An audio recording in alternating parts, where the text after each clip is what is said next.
Hello, I'm Marian Masheri, and you're watching World Daily Analysis. We're on day 101 of the U.S.-Israel conflict with Iran, and something just happened that rewrites the entire trajectory of this war. In the last 24 hours, both sides went from launching missiles at each other to a complete halt. But here's what makes this strange. It wasn't a negotiated ceasefire. It wasn't a diplomatic breakthrough. It was one phone call from Donald Trump that stopped everything cold. So what exactly happened? Why did it work when nothing else has for 3 months? And what does this mean for the peace talks that are supposedly just around the corner? Stay with me, because the answer changes how you understand what comes next. Let's start with the raw facts of what went down. Iran fired a volley of missiles at northern Israel. That was the opening move. They said it was retaliation for Israeli airstrikes in Lebanon. They also warned it was the start of a full week of military action. Not a bluff. They were serious. Meanwhile, Yemen's Houthi rebels, backed by Tehran, launched their own missile toward Israel. Israel responded with strikes on multiple Iranian cities. There's video of what looks like a chemical plant in southwest Iran burning after the strike. The escalation was real. The momentum was building towards something much bigger. And then Trump called Netanyahu. Just like that. Within hours, both sides announced they were halting operations. Netanyahu said Israel would strike with full force if Iran attacks again, but for now the fire was ceasing. Iran said it would hold operations. The missiles stopped. The drones stayed on the ground. The entire escalation that looked like it was heading toward a regional war just stopped. Now you need to understand 3 things to make sense of what this means. First, why did Iran even launch these strikes in the first place when they knew it would trigger Israeli retaliation? Second, why did Trump's intervention work when he's been struggling to control Netanyahu for weeks? And third, what's actually happening in Lebanon right now? Because that's the real flashpoint nobody's talking about. We'll get to all 3. But to make sense of any of it, you need to know one specific thing about how Trump is actually using pressure in this situation. He's not negotiating, he's creating controlled escalation cycles, letting both sides hurt each other just enough to feel the cost, then pulling them back to the negotiating table. It's brutal, it's working, but it's also incredibly fragile. Let's start with Iran's decision to strike. This wasn't random. Iran has been warning for weeks that Lebanon is part of the ceasefire agreement that went into effect on April 8th. When Pakistan's Prime Minister Shahbaz Sharif announced the ceasefire, he said it was on all fronts. Iran took that seriously. Israel never did. Israel kept hitting Hezbollah in Lebanon. It kept hitting targets in Beirut. It kept expanding its ground invasion south. Iran watched this happen for weeks. Their ally Hezbollah was taking casualties. Their credibility was being tested. At some point, they had to respond or lose face completely. So they did. They fired missiles at Israel and said this was the consequence of ignoring the ceasefire terms. It was a message. You're violating the agreement, and we're going to make you pay for it. But here's where it gets interesting. Iran's strikes were calibrated. They weren't designed to start a full war. They were designed to demonstrate capability while leaving room for Trump to intervene. This is crucial. Iran knew Trump wanted a deal. Iran knew Trump was pushing Netanyahu to stop. So Iran struck in a way that looked serious but wasn't maximally destructive. They gave Trump an opening, and Trump took it. When Netanyahu got that call, the conversation was described as robust. Trump essentially told him that if Israel kept escalating, it would face isolation, even from the United States. Now, Netanyahu had just ordered those Israeli strikes on Iran. He couldn't back down completely without looking weak to his own public. So what did he do? He announced that Israel had struck Iranian military and economic targets. He declared victory. He said the fire on that front had ceased. He got to claim he'd hit back. He got to claim he'd made his point. And he got to announce a halt without looking like he was surrendering to Trump. It was a face-saving move. And it worked. But the real pressure on Netanyahu isn't coming from Trump alone. It's coming from Israeli politics. There are elections coming. Netanyahu may not be prime minister in a few months. The opposition is attacking him not for going into Lebanon, but for not finishing the job against Hezbollah. They're saying a ceasefire now is getting half the job done. So Netanyahu is squeezed from both sides. Trump is pushing him to stop. His own political base is pushing him to continue. And in that squeeze, he's trying to thread a needle. He wants to keep fighting in Lebanon. He wants to keep the pressure on Iran. But he also doesn't want to be seen as defying the U.S. president. So he agrees to halt direct attacks on Iran while keeping the Lebanon campaign open.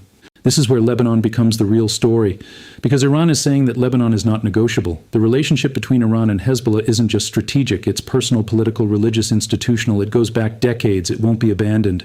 But Israel is saying The Lebanon campaign is separate from the Iran negotiations. Israel says it must continue to protect its northern communities. These two positions are fundamentally incompatible, and they're the reason this ceasefire is fragile. According to Lebanese officials, Israel's campaign has killed more than 3,600 people, including many civilians. Entire communities have been destroyed. Israeli forces occupy large parts of southern Lebanon and have vowed to expand the ground invasion. Hezbollah is responding by targeting Israeli troops and launching attacks on Israel itself with rockets and drones. Hezbollah has indicated it's not backing down. So what we have is a situation where Iran has linked the Lebanon conflict to the broader peace negotiations.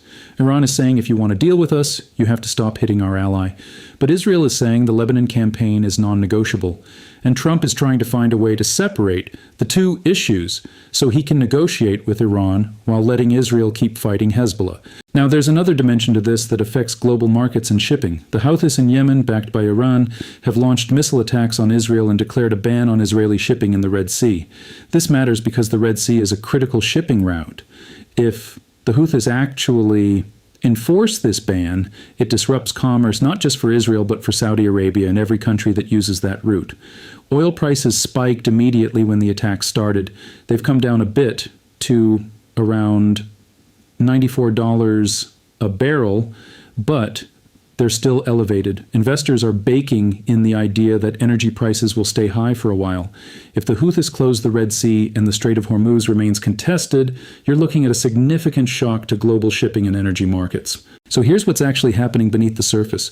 Trump is trying to buy time. He keeps saying a deal is around the corner. He's been saying that for weeks. But the reality is more complicated. What Trump and Iran are discussing isn't a peace agreement. It's a framework agreement, a memorandum of understanding that would include opening the Strait of Hormuz, unfreezing Iranian assets, and commitments on Iran's nuclear program. If they can agree on that framework, then they move to extensive negotiations on the actual parameters of a nuclear deal. But people who have done this before say a deal of that complexity in 60 days is almost impossible. Trump keeps insisting it's possible. Iran keeps saying Trump keeps changing his mind, hardening his demands, then coming back to negotiate again. The atmosphere isn't conducive to serious negotiation. It's an atmosphere of constant pressure and threat. And that's what the last 24 hours really demonstrated. Trump used the threat of escalation to force both sides to the table. He let them exchange strikes. He let them demonstrate their capabilities. Then he pulled them back before things spiraled completely out of control. It's a high-wire act. And it works in the short term, but it's not sustainable, because at some point, one side or the other is going to decide that the cost of backing down is higher than the cost of escalating. And when that happens, Trump's leverage disappears. The question now is whether this reprieve actually opens a path to negotiations or whether it's just a pause before the next round of escalation. Iran has made clear that if Israel continues striking Lebanon, it will resume attacks. Netanyahu has made clear that if Iran attacks again, Israel will respond with full force. Trump is betting he can keep both sides from crossing that line long enough to get a framework agreement signed. But the underlying tensions haven't been resolved. The disputes over Lebanon, over Hezbollah, over who gets what in a final deal, those are all still there. This ceasefire is a moment of exhaustion, not a moment of resolution. If you've made it this far, you already understand something most people will completely miss in the news cycle. This isn't about whether Iran and Israel will make peace. It's about whether Trump can manage the escalation cycle long enough to extract a deal that lets him declare victory and move on. That's worth a subscribe because it tells me you want to understand how power actually works, not just what the headlines say happened. Drop a comment if this changes how you're thinking about what comes next in the Middle East. I read them. Now here's where it gets even more interesting. Because the real test is coming, Iran has warned it will resume strikes if Israel continues hitting Hezbollah. Israel has vowed to continue the Lebanon campaign. Netanyahu is under domestic political pressure to keep fighting. Trump is under pressure to show progress on a deal. These forces are all in tension. The ceasefire we saw today is real, but it's temporary. What happens in the next 48 to 72 hours will determine whether this becomes a real negotiation or whether we're just watching the opening act of something much larger. The oil markets are watching, the shipping companies are watching, the governments across Europe and Asia are watching, because if this escalates again, if the Strait of Hormuz closes, if the Red Sea becomes too dangerous for commercial shipping, the economic consequences spread globally. Gas prices go up, supply chains break, inflation ticks higher.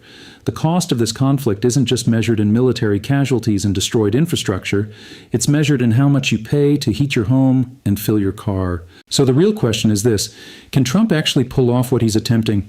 Can he manage two sides that fundamentally don't trust each other, that have incompatible demands, that are under domestic pressure to keep fighting? Or is he just delaying the inevitable escalation? The next move belongs to Netanyahu. If he keeps hitting Lebanon, Iran will have to respond. If he stops, he faces pressure from his own political base. Either way, Trump's leverage gets tested. And that's what determines whether we're looking at a path to negotiations or a countdown to the next round of strikes.